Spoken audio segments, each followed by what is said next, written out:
Hello everyone, स्वागत है आपका अपना क्रैश कोर्स में। ठीक है, आज हम लोग पढ़ने वाले हैं हिस्ट्री के सेकंड क्लास में। ठीक है, चलिए शुरू करते हैं।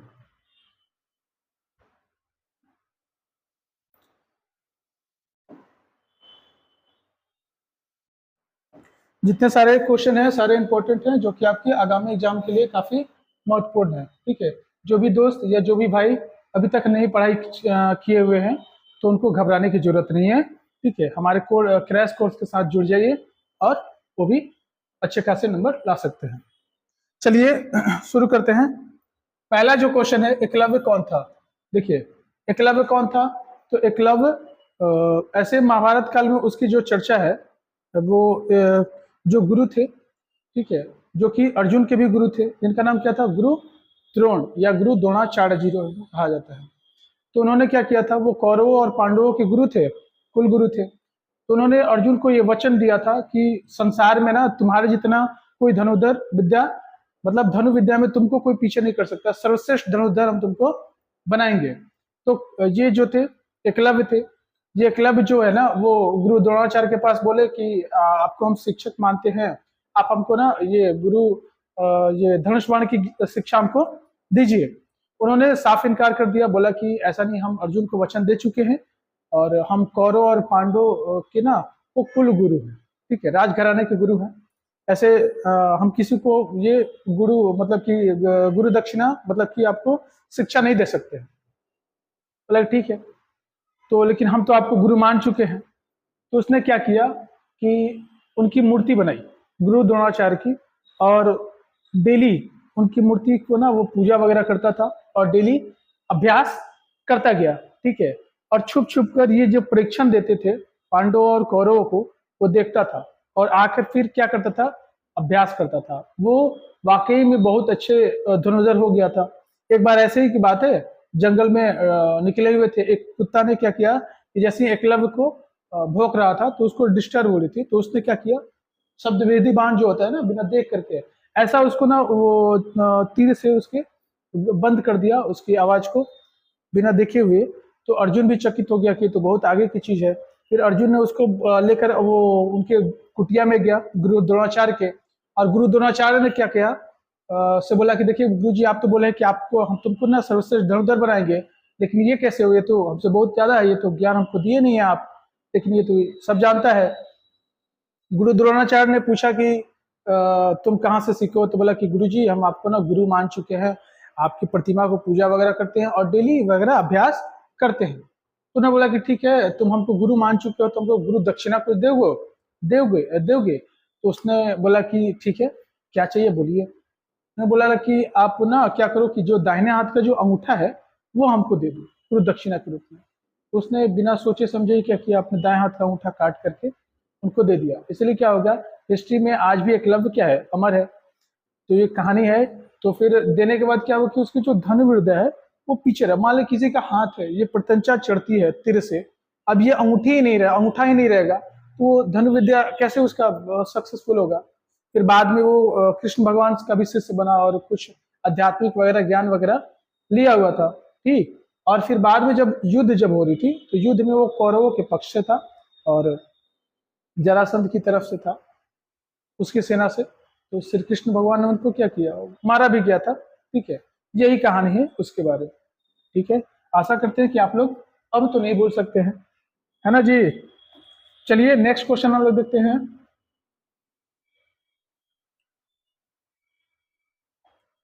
नेक्स्ट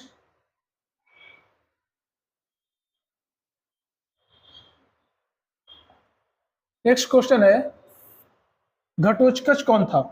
देखिए, इसके पीछे भी कहानी है। घटोत्कच जो था वो हिडम्बा, है ना, हिडम्बा नामक एक राक्षस था और उसकी बहन भी थी, है ना, हिडम्बा। उसकी जो बहन थी, तो वो लोग नरभक्षी राक्षस थे, मतलब कि आदमी को ना वो लोग खाते थे। ठीक है, हुआ यूं था, जैसे ही ये पांडव अज्ञातवास में निकले, जंगल में घूम रहे थे, मतलब तो अपनी माता और वो पांचों पांडव और द्रौपदी साथ में घूम रहे थे। तो रात में कहीं अब चलते चलते ये लोग थक गए जंगल में। तो थकने के बाद क्या हुआ कि रात्रि में विश्राम करने की बात आई। तो विश्राम करने के बाद कैसे होती है, वो आर्मी वगैरह में आपको पता है आरपी ड्यूटी लगती है। सेम उसी प्रकार से उनको बोला गया कि आप 2 घंटे 3 घंटे आप पढ़ाई करो, तब तक ये हम लोग क्या करेंगे, सोएंगे। ऐसे करके था। तो भीम की बारी थी, भीम जगे हुए थे और भीम 1,000 हाथियों के बराबर उसमें 10,000 हाथियों के बराबर उसमें क्या था, बल था। तो वो बैठा हुआ था और ये लोग सोए हुए थे। तो ये जो हिडम्बा के जो भाई थे, जो राक्षस थे, उन्हें अपनी बहन को बोला कि देखो स्मेल आ रही है, आसपास कोई न रहे, मतलब कि आदमी मनुष्य जो है ना विचरण कर रहा है, घूम रहा है, उसको करो मेरे लिए तुम ले आओ। जैसे ही ये गई हिडम्बा, इसने देखा भीम को और इतने हट्टे कट्टे और सॉलिड और अच्छे सुंदर पुरुष को देखकर इसका जो है ना मन जो है ना उस पर मोहित हो गया। इसने उनसे शादी करने के लिए क्या किया कि शादी करेंगे इससे। तो उसने एक सुंदर स्त्री का रूप बनाया और क्या बोलते हैं, इनसे विवाह करने का प्रस्ताव रखा। इन्होंने साफ इनकार कर दिया, बोला कि हम दूसरे स्थान पर हैं, पहले स्थान पर मेरे जो बड़े भाई हैं उनका नाम है युधिष्ठिर, उनकी शादी ही नहीं हुई तो मेरी शादी कैसे होगी, तो नहीं हो सकता है, हम नहीं कर सकते शादी। फिर उन्होंने काफी रिक्वेस्ट वगैरह किया इनकी माता से, और तब तक उसका भाई आ गया। तो भाई को इसने अपने भाई को ही मार दिया, और ये भीम दोनों ने मिलकर उसके भाई को क्या कर दिया, मार दिया। और वो बोली कि कम से कम एक बार के लिए ना आप मेरे शादी कर लीजिए और आप जो बोलिएगा वैसे ही होगा। फिर काफी हट थी और रो रही थी, नहीं तो मैं अपना प्राण त्याग दे दूंगी, ऐसा वैसा बोल रही थी। तो उनकी जो माता जो थी कुंती और जो बड़े भाई थे युधिष्ठिर, उन्होंने बोला कि ठीक है, एक शर्त है। क्या? 1 साल के लिए ही ये आपके पति रह सकते हैं। तो बोले कि ठीक है, 1 साल तक रहेंगे, इनके बाद इनसे जो उत्पन्न जो पुत्र होगा ना उसी से ही हम अपनी जिंदगी को ना ये गुजारा कर लेंगे। लेकिन 1 साल तो रहेंगे ना, सोचिए इतना बड़ा त्याग भी थी। इसीलिए वो राक्षस कुल में थी, लेकिन उसका जो ना स्वभाव, और वो देवी भी कान पूजे जाने लगी। राक्षस कुल में देवी कहा जाने लगता था उनको, हिडम्बा को। तो फिर उसके उससे जो बच्चा हुआ उन्हीं का नाम था क्या, घटोच कच्छ, जो कि महाभारत युद्ध में इसका भी अहम योगदान है। जो इनको इंद्र भगवान के थ्रू कर्ण को जो एक बाण मिला था शक्तिवान, जो कि किसी को भी स्मरण चला देगा उस पर, तो उसकी मृत्यु एकदम फिक्स थी। तो उसने बचा के रखा था कि ये सिर्फ हम अर्जुन पे ही क्या करेंगे, यूज करेंगे। तो भगवान श्री कृष्ण ने क्या किया कि इसको बुलाया था, किसको, घटोत्कच को, उस युद्ध में। आते ही, ये तो बड़े विशालकाय शरीर था इसका, आते ही इसने सेना को तहस नहस करना चालू कर दिया। तो दुर्योधन जो था उसने बोला कि जो आपके पास जो जो तीर है शक्तिवान, जो किसी पर भी चला दीजिएगा उसका मृत्यु निश्चित है, इस पर चलाइए। उन्होंने बोला कि नहीं, हम नहीं चला सकते, हम ना अर्जुन के लिए बचा के रखे हैं। तो बोले कि अर्जुन तो बड़ी दूर की बात है, पहले तो हमारी सेना भाग रही है, मर रही है, ये पूरा सेना को समाप्त कर देगा, बचेगी तब ना युद्ध होगा। ऐसा कीजिए, पहले इसको समाप्त कीजिए। तब ना चाहते भी अपने मित्र और राजा युवराज के कहने पर उसने क्या किया, अनुसंधान किया, और इसकी क्या हो गई, डेथ हो गई थी। किसकी, घटोत्कच की। ठीक है, चलिए नेक्स्ट क्वेश्चन हम लोग देखते हैं। सारे क्वेश्चन काफी इंपॉर्टेंट है, और जितने सारे आपको क्वेश्चन बता रहे हैं, सिर्फ आप वीडियो को एक बार में याद नहीं हो, 1 से 2 बार सुन लीजिए करो, बस आपको याद हो जाएगा। एज ए कहानी के तौर पर है, ठीक है, ज्यादा हिस्ट्री कोई हार्ड नहीं है।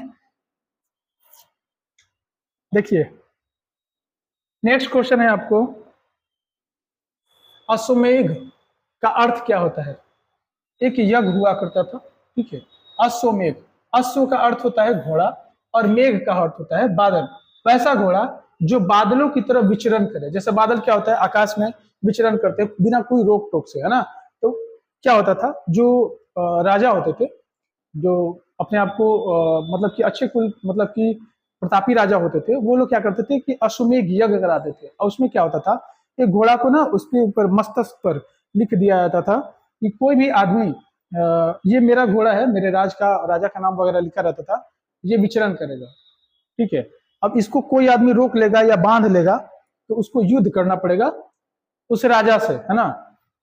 यदि घोड़ा अच्छे से वापस आ जाता था तो राजा को लगता था कि चलो मेरे आस पड़ोस में कोई मेरा विरोध करने वाला नहीं है। यदि कोई पकड़ लेता था तो उसके साथ, मतलब कि विरोध करने वाला है, उसके साथ क्या होता था, युद्ध वगैरह उनको करना पड़ता था। तो यही है आपको अश्वमेघ यज्ञ, यानी अश्व को छोड़ा जाता है विचरण करने के लिए। नेक्स्ट क्वेश्चन हम लोग देखते हैं।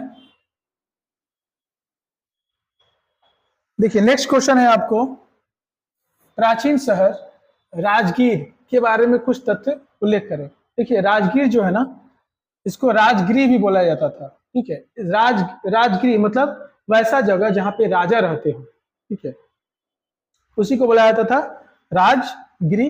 अब अभी बोला जाता है राजगीर। ठीक है, अभी क्या बोला जाता है? राजगीर। पहले बोला जाता था राजगिरी, यानी जहां पर राजा का निवास स्थान हो उसे बोला जाता है राजगिरी या राजगीर। ठीक है, तो पाटलिपुत्र में जैसी राजधानी इससे पहले क्या थी, मगध की जो राजधानी थी आपको राजगिरी में ही थी। ठीक है, चारों तरफ से अच्छे खासे वातावरण है राजगीर में। अभी आपको प्रेजेंट में वहाँ पे राजगीर में आपको पाटलिपुत्रा खेल परिसर भी है। वहाँ पे हाल फिलहाल में कोई महिलाओं का मैच वगैरह हो रहा था। फिर वहाँ पे एक और इम्पोर्टेंट घूमने के लिए कुंड वगैरह तो है ही वहाँ पे। फिर आपको सफारी वगैरह, जंगल की सैर वगैरह होती है। हल्के फुल्के अच्छे खासे जंगल भी है वहाँ पे। और एक इम्पोर्टेंट है वहाँ पे, जो भी लोग बीपीए के थ्रू जाते हैं यानी बिहार दरोगा और डीएसपी जो बनते हैं, उनकी जो ट्रेनिंग सेंटर है वो आपके राजगीर में बहुत अच्छी है। इसलिए आप लोग पढ़िए और भगवान करे कि आप लोग भी क्या बनिए, वहां तक पहुंचिए। ठीक है, तो राजगीर का अर्थ क्या होता है? वैसा जगह जहां पे राजा निवास करते हैं। नेक्स्ट क्वेश्चन हम लोग देखते हैं।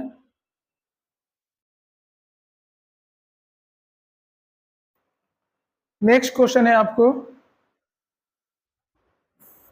नालंदा पर संक्षिप्त टिप्पणी कीजिए। सभी कोई जानता है नालंदा जो विश्वविद्यालय है इसकी स्थापना कुमार गुप्त ने की थी। ठीक है, जो काफी ज्यादा फेमस था, इतना बड़ा विश्वविद्यालय था। यानी अभी वर्तमान में भारत का सबसे प्राचीन विश्वविद्यालय में आता है नालंदा विश्वविद्यालय।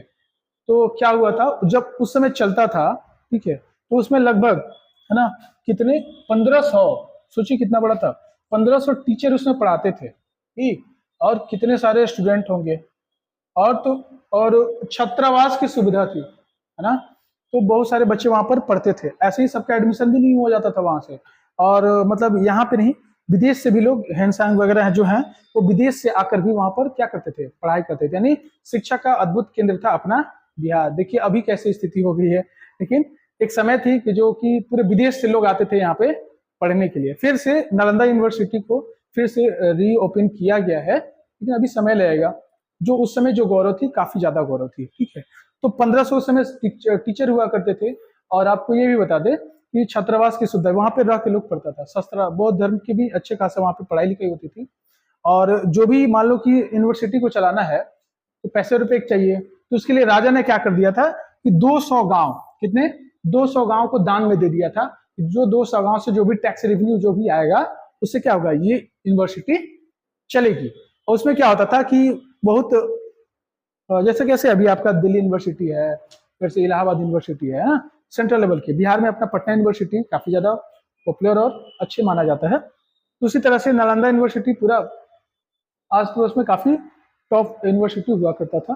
ठीक है, तो उसको चलाने के लिए 200 गांव को राजा ने दान में दे दिया था। जो भी टैक्स वगैरह रेवेन्यू होती थी उसको वसूल करके और उसके पैसे को उसमें इन्वेस्ट किया जाता था। उससे टीचर लोग को भी दिया जाता था, स्टूडेंट को खाना वाना की भी व्यवस्था होती थी और रहते थे और पढ़ाई वगैरह करते थे। यानी शिक्षा का अद्भुत केंद्र था। कहाँ पे? तो नालंदा। ठीक है, चलिए नेक्स्ट क्वेश्चन हम लोग देखते हैं।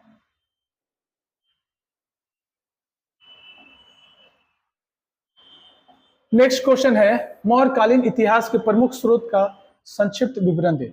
यानी मौर्य काल के बारे में आपको बताना है। तो मौर्य काल के बारे में आपको जानकारी ना आपको बहुत सारे तरीके से प्राप्त हो सकते हैं। जैसे आपको मेगास्थनीज ने एक पुस्तक लिखा था जिसका नाम क्या था, इंडिका। क्वेश्चन आपको ऐसे भी आ सकता है कि इंडिका किसके द्वारा लिखा गया है, तो मेगास्थनीज के द्वारा।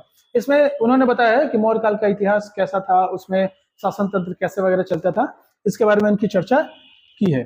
फिर आपको एक कौटिल्य, जिनको हम लोग चाणक्य भी बोलते हैं, कौटिल्य ने एक बुक लिखा था जिसका नाम क्या था, अर्थशास्त्र, जो कि आपको चंद्रगुप्त मौर्य के गुरु भी थे और प्रधानमंत्री भी थे, है ना। तो इन लोगों ने बुक जो लिखा था उसका नाम था अर्थशास्त्र। ऐसे क्वेश्चन आ सकता है कि अर्थशास्त्र के लेखक कौन थे, तो कौटिल्य थे। ठीक है, इसके बारे में भी उस समय की जो भी आपको मौर्यकालीन इतिहास थी, जो भी राजनीति कैसा था, फिर विभिन्न पहलू जितने सारे, कैसे शासन तंत्र चलता था, तो उसकी चर्चा इसमें है। फिर आपको एक और था मुद्रा राक्षस, है ना। मुद्रा राक्षस जो है ना, पुस्तक को किसने लिखा है, तो विशाख दत्त द्वारा एक पुस्तक लिखी गई है जिसका नाम क्या है, मुद्रा राक्षस। ठीक है, इससे भी आपको मौर्यकालीन के इतिहास के बारे में, राजनीति कैसे थी, शासन तंत्र कैसा चलता था, इसके बारे में अच्छी खासी आपको जानकारी यहाँ से भी होती है। और चौथी है आपको जैन। जैन और बौद्ध धर्म के जो थे ना,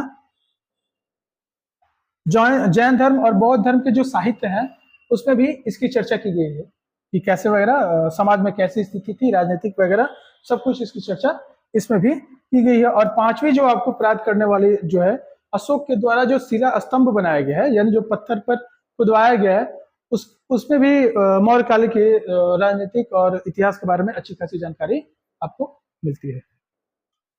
नेक्स्ट क्वेश्चन देखते हैं हम लोग।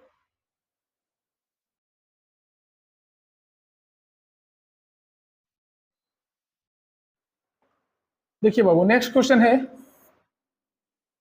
गंधार कला। ठीक है, गंधार कला की विशेषता का उल्लेख कीजिए।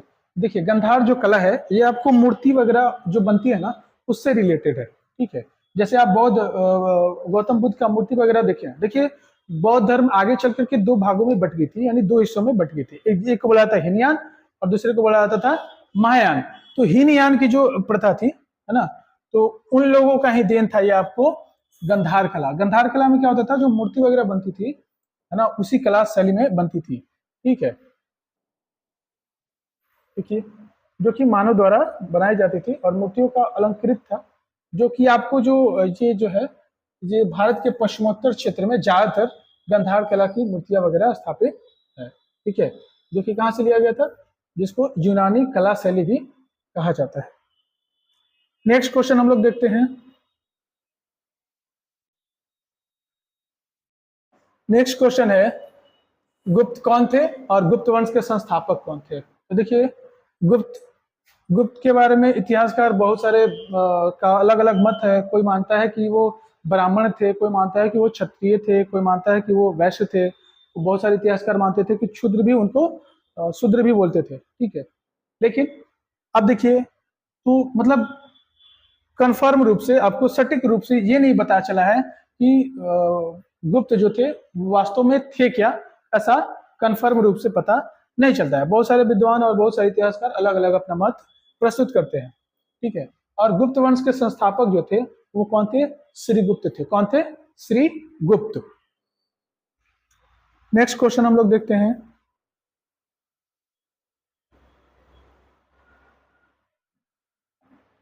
नेक्स्ट क्वेश्चन है गुप्त वंश का प्रथम प्रसिद्ध राजा कौन था, उसने अपनी स्थिति को कैसे दृढ़ किया, है ना। तो गुप्त वंश का जो है ना प्रतापी राजा थे आपको चंद्रगुप्त। ठीक है, कौन थे, चंद्रगुप्त प्रथम गुप्त वंश के प्रथम प्रसिद्ध राजा थे। ठीक है, इन्होंने क्या किया था, लिच्छवी राजकुमारी के साथ विवाह किया और सैन्य संगठन को सुदृढ़ किया। ठीक है, यानी बढ़ाया अपना, और विजय अभियान छोड़कर गुप्त वंश को प्रारंभ करके अपने प्रभाव एवं प्रतिष्ठा को क्या किया, आगे चल करके बढ़ाया। नेक्स्ट क्वेश्चन हम लोग देखते हैं। नेक्स्ट क्वेश्चन है चंद्रगुप्त द्वितीय विक्रमादित्य की उपाधि का वर्णन कीजिए। देखिए, चंद्रगुप्त द्वितीय को ही हम लोग विक्रमादित्य भी बोलते हैं। ठीक है, इसे क्यों बोला जाता है, इसने क्या किया था, विक्रमादित्य की इतिहास हिस्ट्री में आपको ना बहुत सारे राजा ने उपाधियां लिया था, लेकिन उसमें जो है ना चंद्रगुप्त द्वितीय ने भी विक्रमादित्य की उपाधि लिया था। हुआ यूं था कि 380 ईस्वी से 410 ईस्वी तक शासन किया। किसने, चंद्रगुप्त द्वितीय ने, जिसे हम लोग विक्रमादित्य भी बोलते हैं। उसने क्या किया, बहुत सारे अभियान वगैरह, युद्ध वगैरह किया था। जैसे आपको बंगाल वगैरह अभियान वगैरह किया, जैसे वो जीता, और आपको ये मालवा वगैरह में भी, गुजरात वगैरह तक जीत गया था अच्छा खासा। तो उसने अपने आप को क्या किया, एक उपाधि दिया, जिसे ही बोलते हैं हम लोग विक्रमादित्य। उसके समय की सबसे अच्छी जो है ना, उसके जो समय शासन की सबसे अच्छी जो बात है ये है कि उसका दरबारी कवि जो थे वो कालिदास थे। कौन थे, कालिदास, जो कि संस्कृत के क्या थे, महान विद्वान थे। और इन्होंने क्या किया, उस पर आपको कालिदास ने बहुत सारी रचनाएं की थी, है ना, मेघदूतम, बहुत सारा, है ना। तो ये इसी के काल मतलब कि दरबार में रहते थे। नेक्स्ट क्वेश्चन हम लोग देखते हैं। नेक्स्ट क्वेश्चन देखो, सन्निधता, सन्निधता शब्द का आश्रय स्पष्ट कीजिए। देखिए, मौर्य के समय में एक जो कर निर्धारण करने वाले अधिकारी को समहर्ता कहते थे। मतलब मौर्य युग जो चल रहा था, मौर्य का जो समय चल रहा था, उसमें करों का निर्धारण जो होता था, जैसे कि उपजाऊ भूमि है कि नहीं है ना, और बहुत सारे देख करके उसको करों का उसमें क्या किया जाता था, डिसाइड किया जाता था कि इसमें इतना कर लेगा, इसमें इतना टैक्स देना पड़ेगा। तो जो टैक्सों का जो है ना निर्धारण करते थे, उनको बोला जाता था समहर्ता। ठीक है। जबकि वसूली जो लोग करते थे और टैक्सों को वसूली करके इकट्ठा करके राज दरबार में पहुंचाते थे, उनको ही बोला जाता था क्या, सन्निधत्ता। क्या बोला जाता था, सन्निधत्ता। जो लोग टैक्सों का यानी करों का निर्धारण करते थे, उन्हें बोला जाता था समहर्ता। और जो लोग टैक्सों को यानी रेवेन्यू को वसूल करके और ले जाकर के राज दरबार में पहुंचाते थे, उन्हें क्या बोला जाता था, सन्निधत्ता। क्या बोला जाता था, सन्निधत्ता। ठीक है। नेक्स्ट क्वेश्चन हम लोग देखते हैं। इतने सारे क्वेश्चन हैं, सारे इंपॉर्टेंट हैं। ठीक है। चलिए नेक्स्ट क्वेश्चन है, मौर्य साम्राज्य के 4 प्रांतों और उनकी राजधानियों के नाम लिखिए। तो मौर्य प्रांत में 4 राजधानी कौन कौन सी थी? तो आपको उत्तर में जो राजधानी थी वो थी तक्षशिला, और पश्चिम में जो थी वो पाटलिपुत्रा थी, और जो दक्षिण में जो थी वो थी स्वर्णगिरी। और अति की राजधानी कहाँ थी? उज्जैनी या उज्जैन नगरी कहा जाता है। यानी मौर्य काल में 4 राजधानी जो थी ना फेमस थी। कहाँ का थी? तो तक्षशिला में थी, पाटलिपुत्रा में थी, और स्वर्णगिरी में थी, और आपको उज्जैन में थी। नेक्स्ट क्वेश्चन देखते हैं हम लोग। देखिए नेक्स्ट क्वेश्चन है, मौर्य के राजनीतिक इतिहास के मुख्य स्रोत क्या है ना? यानी मौर्य काल के राजनीतिक इतिहास के बारे में जानकारी आपको कहाँ से? तो अभी बताया आपको मौर्य काल के इतिहास के जानकारी आपको किसके से प्राप्त होती है? तो कौटिल्य द्वारा रचित अर्थशास्त्र पुस्तक से होती है, मेगास्थनीज द्वारा रचित इंडिका से होती है, और आपको अशोक के धम्म जो बनाए गए हैं शिलालेख, उससे जानकारी होती है, और बौद्ध और जैन के जो ये साहित्य जो लिखे गए हैं उनके समय के, तो उससे भी उनकी राजनीति के और शासन तंत्र के बारे में अच्छी खासी जानकारी आपको मिलती है। नेक्स्ट क्वेश्चन हम लोग देखते हैं।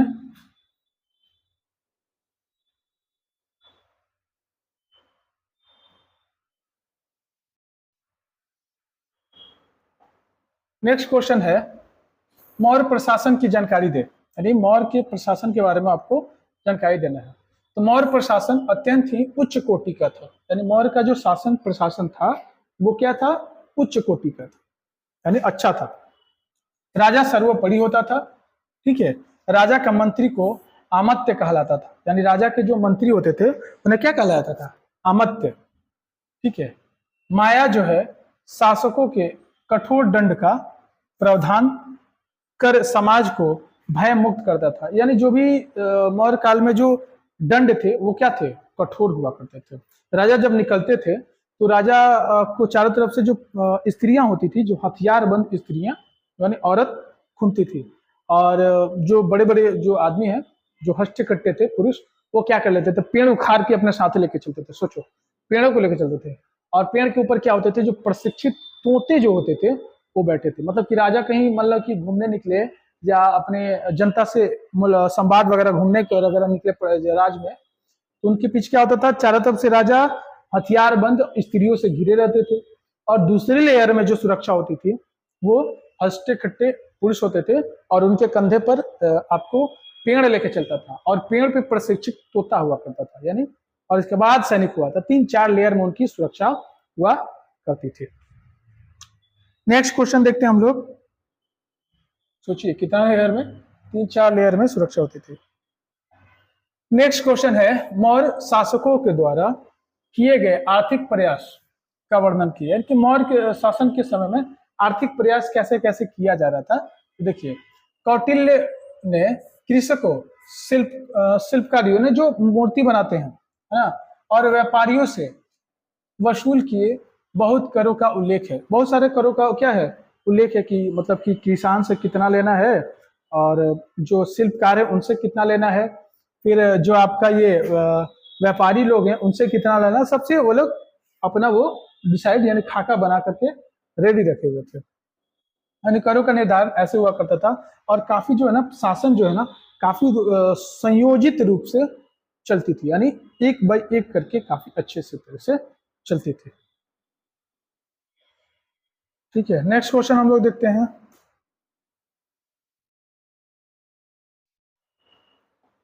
नेक्स्ट क्वेश्चन है, अशोक के अभिलेखों का संक्षिप्त में महत्व बताइए। जो अशोक के द्वारा जो अभिलेख बनाए थे उससे क्या होता है, उससे आपको मौर्य कालीन के इतिहास के बारे में जानकारी होती है। तो उसका जो किससे जो आपका शिलालेख है, स्तंभ लेख है, जिसे हम लोग क्या बोलते हैं, पुरातात्विक बोलते हैं, पुरातात्विक प्रमाण बोलते हैं, मूर्ति वगैरह भी है।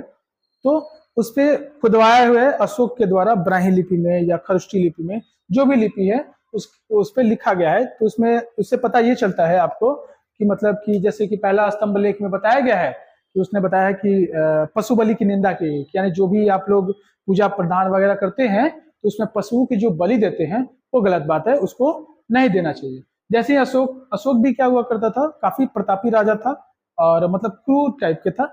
तो जैसे ही कलिंग युद्ध हुआ था, कलिंग युद्ध कब हुआ था, तो 261 ईसा पूर्व में हुआ था। कब हुआ था, 261 ईसा पूर्व में। तो 261 ईसा पूर्व में हुआ था कलिंग, जो कि अभी वर्तमान में आपको उड़ीसा राज्य की तरफ था। तो मतलब कि काफी बड़ा राज्य था, उसको जीतने के चक्कर में कलिंग का युद्ध हुआ था और बहुत सारे लोग मारे गए थे, निर्दोष में मारे गए थे। बच्चे, मान लो किसी के घर में कोई कमाने वाला मर जाए और उसके बूढ़े माँ बाप हैं, छोटे छोटे बच्चे हैं, तो ऐसे जनरली है कि क्या हो जाएगा, मर जाएगा। तो बहुत सारे बच्चे भी मर गए थे, स्त्रियां भी मर गई थी। इससे देख करके अशोक का क्या हुआ, हृदय परिवर्तन हो गया। उसने बोला कि आज से मैं ना युद्ध नहीं करूंगा। ठीक है, और इसके बाद क्या किया, उसने बौद्ध धर्म को अपनाया और बौद्ध महापात्रों की वगैरह की मृत्यु की, शिलालेख वगैरह बनाने लगा, लोगों को समझाता था। और ऐसा नहीं कि मतलब बौद्ध धर्म से हो गया तो बौद्ध धर्म की काफी प्रेशराइज करना, जनता को कोई प्रेशराइज नहीं करता था। लेकिन हाँ, बौद्ध धर्म को प्रचार वगैरह करने के लिए उसने अपने बेटा और बेटी, जिसका नाम था संघमित्रा और महेंद्र, को श्रीलंका वगैरह भी भेजा था और जाकर वहां पे प्रचार वगैरह कराया था। ठीक है, और धम्म की भी नियुक्ति की थी कि आप बौद्ध धर्म को काफी प्रचार वगैरह कीजिए, लेकिन किसी पर दबाव नहीं था कि आप ये धर्म अपनाइए। वो ब्राह्मण वगैरह को भी क्या करता था, इज्जत, वो सभी धर्मों को वो मानता था। तो कलिंग युद्ध क्वेश्चन में आएगा कि कलिंग युद्ध कब हुआ था, तो 261 ईसा पूर्व में हुआ था। ठीक है, चलिए नेक्स्ट क्वेश्चन देखते हैं हम लोग।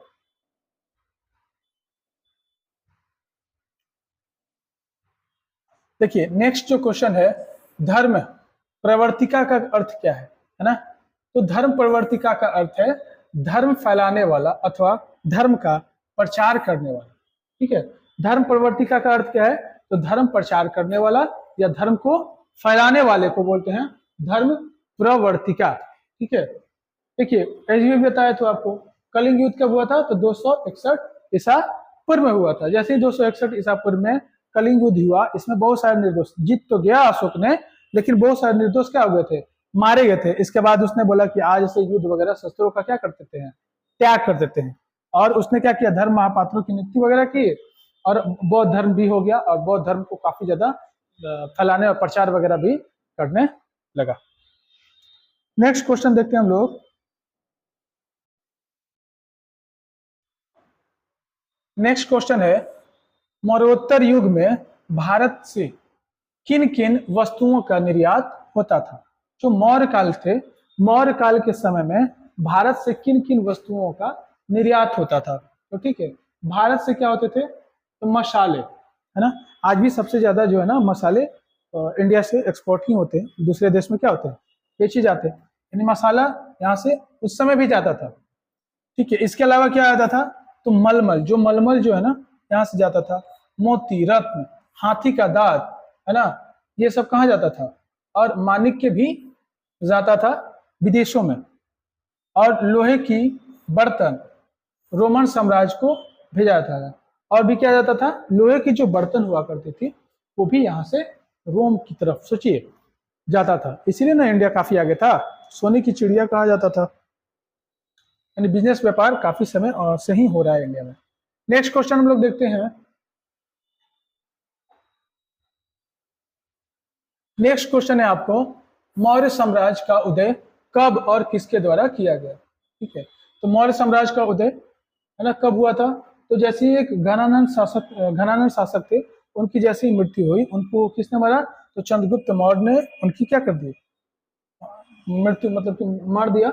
इसके बाद क्या हुआ? तो चंद्रगुप्त मौर्य ने क्या किया? मौर्य वंश की स्थापना की। और इनके जो गुरु थे वो कौन थे?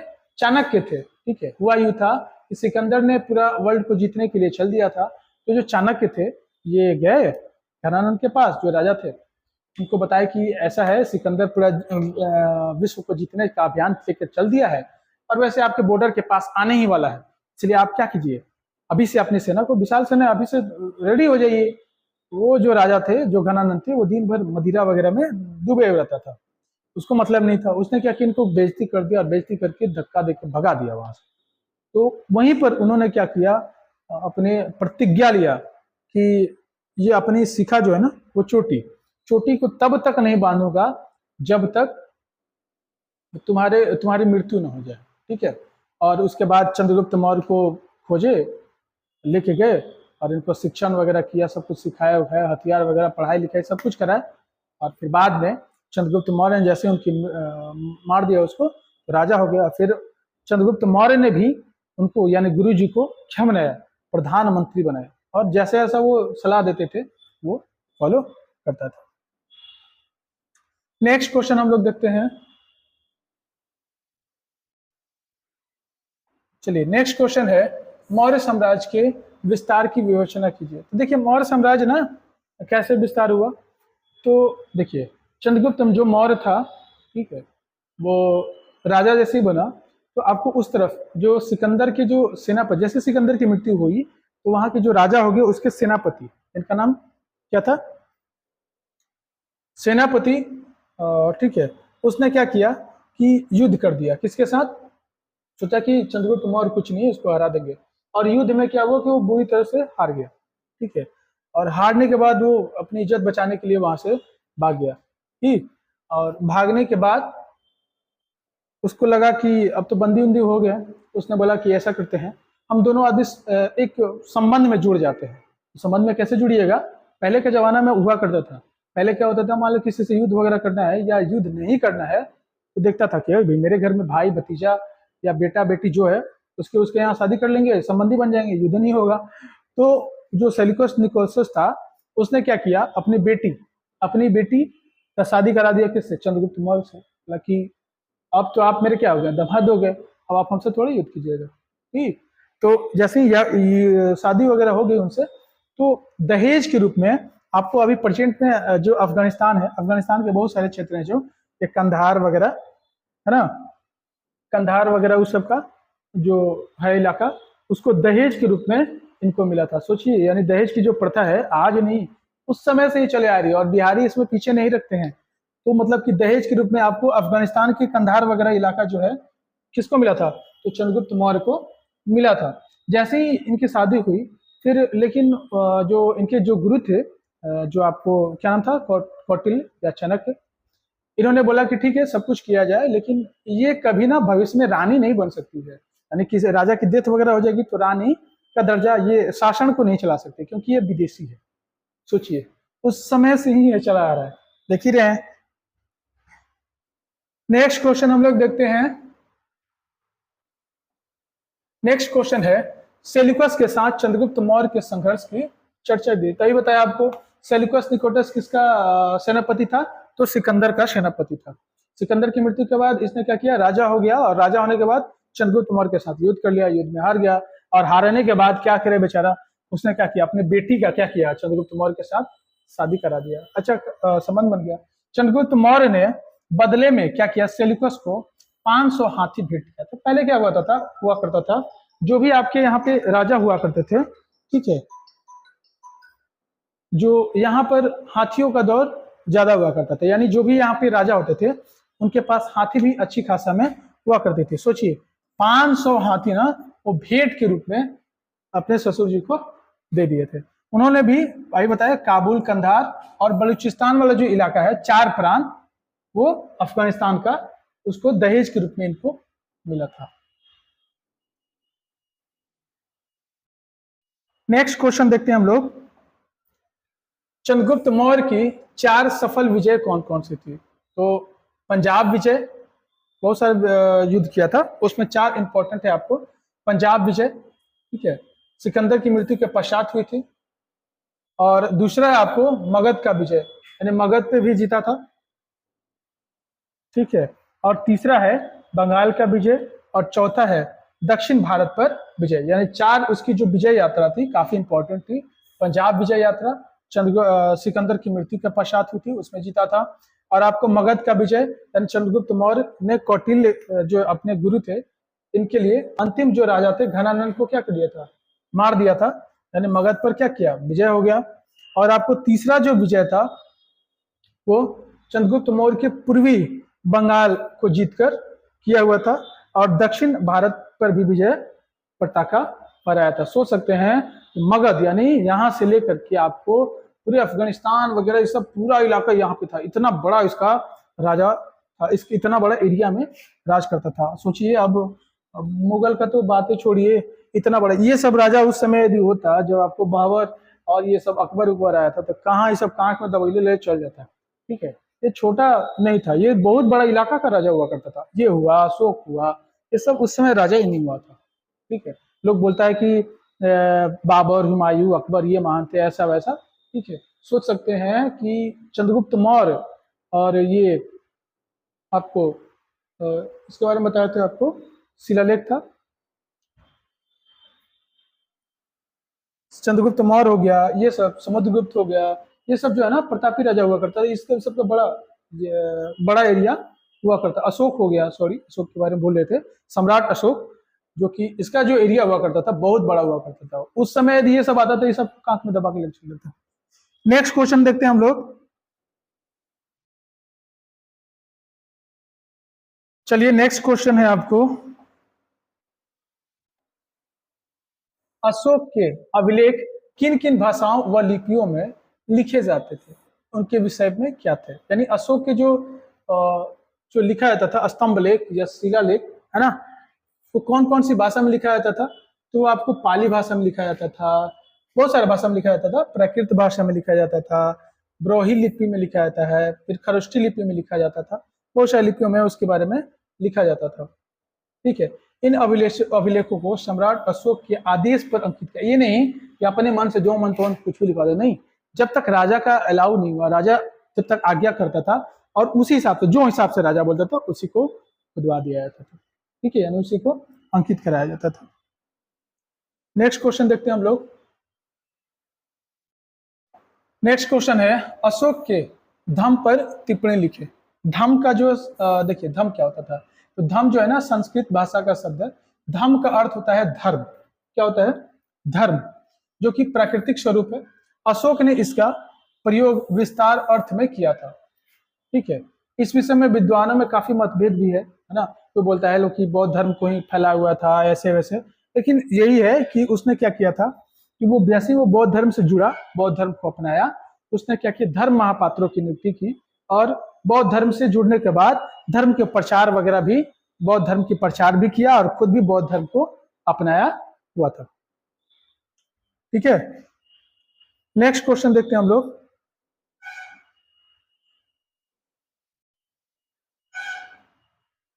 देखिए नेक्स्ट क्वेश्चन है, छठी चौथी शताब्दी ईसा पूर्व में मगध का एक शक्तिशाली राज्य, है ना, के रूप में विकसित हुआ। जो मगध जो है वो आपको चौथी और छठी शताब्दी में एक विशाल राज्य के रूप में विस्तृत हुआ। ऐसे मगध बहुत बड़ा राज्य हुआ भी करता था बहुत पहले हुए भी, लेकिन जैसे चंद्रगुप्त मौर्य और अशोक का जो शासन काल आया, इन लोग का एरिया आपको इधर श्रीलंका और इधर आपको चल जाइए दहेज में जो लिया था अफगानिस्तान वगैरह, सब इलाका इसी का हुआ करता था, यानी काफी बड़ा एरिया हुआ करता था। और आपको बंगाल वगैरह इधर इस साइड में भी जीता हुआ था, और दक्षिण भारत में भी जीता हुआ था, यानी इन लोगों का जो एरिया था पूरा लंबा हुआ करता था, है ना।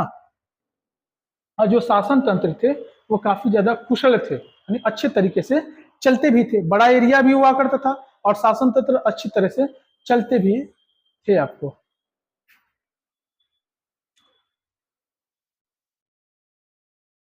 चलिए आज के लिए इतना ही, मिलते हैं नेक्स्ट क्लास में, तब तक के लिए धन्यवाद।